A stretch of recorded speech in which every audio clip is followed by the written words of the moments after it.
नमस्कार, प्रणाम। कैसे हैं आप लोग? उम्मीद है स्वस्थ होंगे। चिट्ठियों के इस एपिसोड में आज मैं आपको निर्मल वर्मा की चिट्ठी सुनाऊंगा, जो उन्होंने अपने भाई रामकुमार वर्मा के नाम लिखी। प्रिय राम, तुम्हारा दूसरा पत्र मिला। लगता है अब मैं धीरे धीरे उस अभाव का आदी हो चला हूँ जिसके बारे में कुछ दिन पहले तक सोचा भी नहीं था। दैनिक घटनाओं के अंतहीन चक्र में जैसे बीज का यह खोखलापन बिल्कुल स्थिर और शांत हो गया है। मैं रोज काम पर जाता हूँ, वापस लौटता हूँ, उसे देखता भी नहीं, जैसे वहाँ कुछ भी घटा बढ़ा ना हो। विदेश में यह भ्रम, इस तरह का भ्रम बहुत दिनों तक चल सकता है, लेकिन कभी कभी कोई पुरानी स्मृति इस भ्रम को बिजली की तरह काट जाती है और तब सब कुछ टूट जाता है।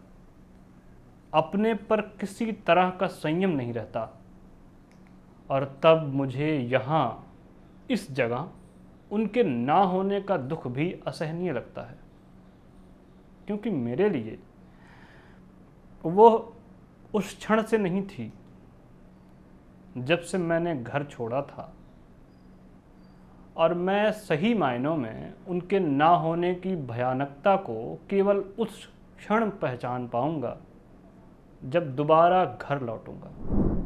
शायद इसीलिए भी, क्योंकि घर की कल्पना, जब से घर की स्मृति है, उनके बिना असंभव लगती है। ईंटों पत्थरों की दीवारों की तरह, पुराने पहचाने फर्नीचर की तरह वो घर का अभिन्न भाग थी। बाबूजी से कहीं ज़्यादा एक तरह से वो घर में न होकर स्वयं घर थी, और जहाँ वह कुछ दिनों के लिए जाती थी, एक तरह से हमारा घर उनके साथ साथ जाता था।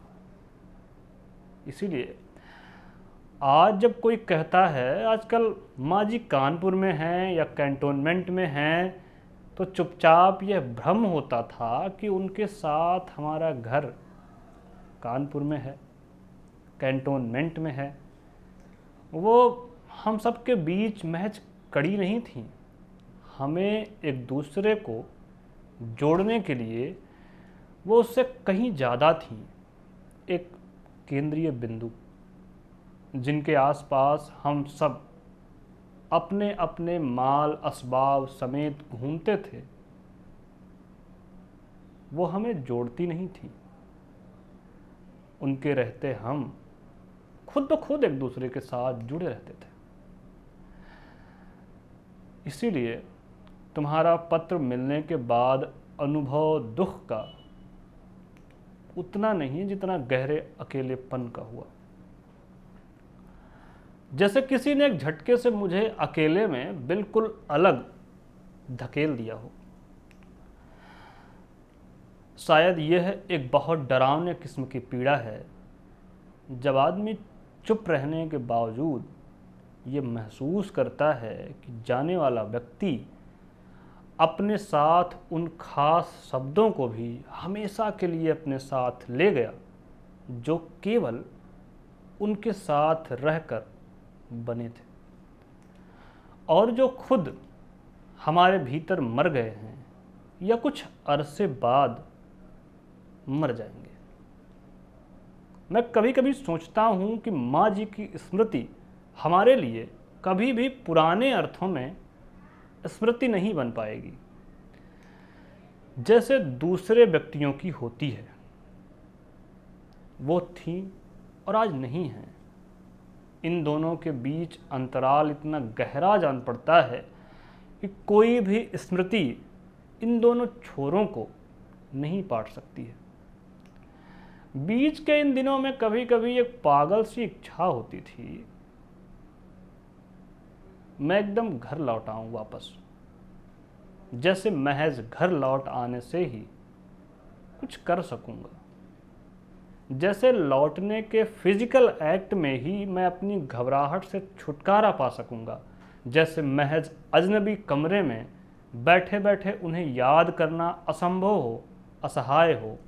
लगता है यह अब नहीं है, यह जैसे महज एक समाचार है या एक अफवाह है या क्या है, और सिर्फ मेरे लौटने पर वह मेरे लिए एक घटना बन सकेगी।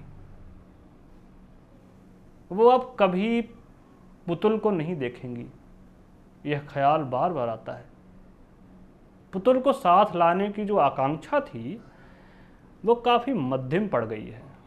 मैं सितंबर के दूसरे सप्ताह तक आने का इरादा कर रहा हूँ। एक जगह काम मिला है।